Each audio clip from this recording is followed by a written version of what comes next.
Today, we're going to get into the decision-making aspect. How do we decide between a couple of different options that we have out there, either on the client side or on the getting a new job side of things? Well, first thing we want to understand is, what decision are we going to make? What is the specific decision?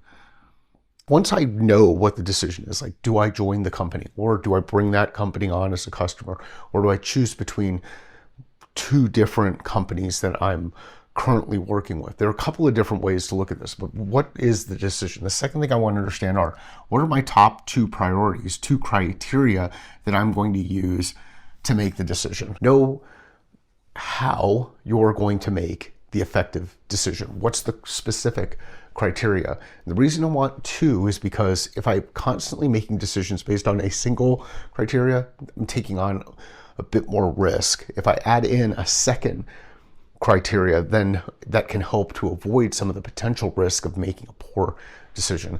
Then I put this up against a 2x2. Criteria 1, criteria 2.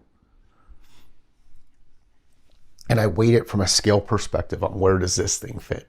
Does it do this thing or does it not do this? Some of them are yes, no. Some of them need to be on a scale of 1 to 10.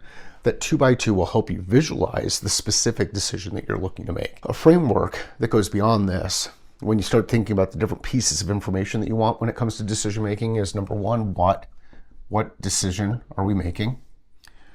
Number two, why? Why is it important to make the decision? What's the actual impact of the decision? What's the thing that we're trying to get accomplished as a result of it? What's the benefit that will happen? So what, why, how will I execute on being able to do this thing? How will this service be achieved? How will I be able to get the work done inside an organization? So what, why, how, and then at what cost? At what cost? If I understand each of these things, I'm going to be able to make better investment decisions. And when you think about your time relative to joining a new company, you're thinking about, how much time am I putting in there? How much cash might I be able to get out? What things am I going to have to say no to as a result of doing this? So when we get through that stage, and we've already gone through all of the journey pieces, and we're at a point where we have to make a decision. First, let's understand what the decision is, what our criteria are, plot it, and then do the extra work here to make sure that we're going to be as effective as we can throughout that process. And this is a decision-making tool that I developed specifically around proposal planning. You can apply it to investment decision, which includes investing time in a new role. All right, now that we've made the decision and we've gone through the process and we've decided, hey, yep, we're going to make the move, we're going to join the organization. The next piece, this is where the real work starts. You have this whole piece that you've gone through, that hiring process, either on bringing on a customer or bringing in a new employee. Well, now what happens with onboarding? So I've accepted the role. What do I do next? What's the thing that I need to do before I actually start inside the company? 0 day inside the company. What are some of the things that I need to get in place before I'm ready to start? This thing works on the customer side. What's some of the information that you want to get from the customer? So there's an opportunity here to do some knowledge transfer so that you set the stage for the person who's coming and joining inside the organization. Now, there's some information that they're going to need. There's also going to be some tools that you're going to need to make sure are in place for them when they start on day one. This is going to work on both sides. So you've got the employee that's working through it, and then you've got the business things that need to happen that are working through it. You want to make sure that the person who joins onto the organization is prepared for day one. So some of the stuff is going to be the paperwork stuff. You can work with HR and they'll help with all of that, those kind of pieces. When we bring on a customer, let's set some real clear expectations. What to expect on day one? What does the first little bit of onboarding look like? Who are you partnering up with to help with the training in this process? There are a number of different things that you can put into place, and what I'd like to see more organizations consider doing when bringing on new employees, or when employees are joining a company, or even bringing on customers, is think about not only onboarding here for day one and what that process is. But everboarding, how does that process continue to change over time? So if you're onboarding and you have your everboarding piece, there's going to be different pieces of information that you need to pick up throughout the overall process. Where are you going to get it? What kind of knowledge management tools exist? Who are the people that you can lean on? Who are some of the people that were successful inside that role? So look at both the combination of inside new roles, training,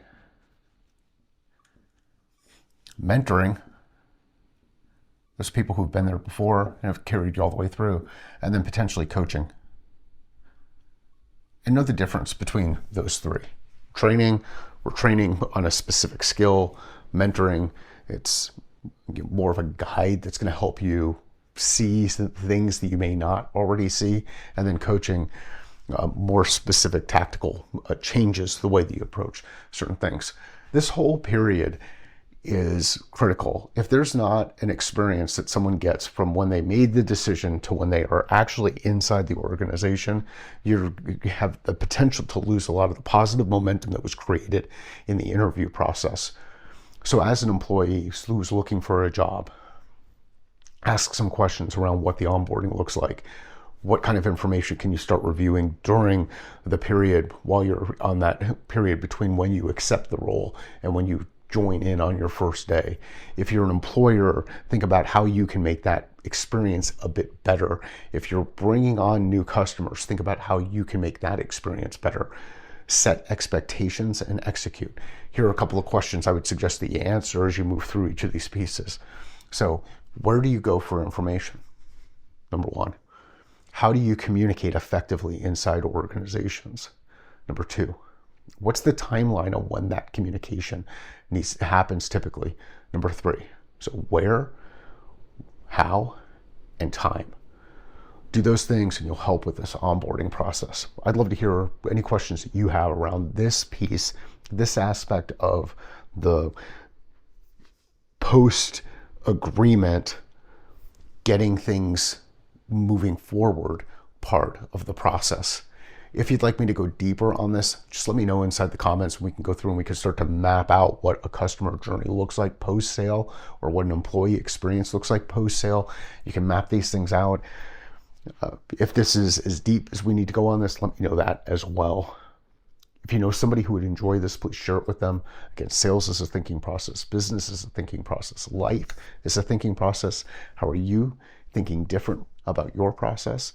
When you learn new information, you can think or reflect on how it applies to what you already know, and then you take action. And when you take that action, things start to stick.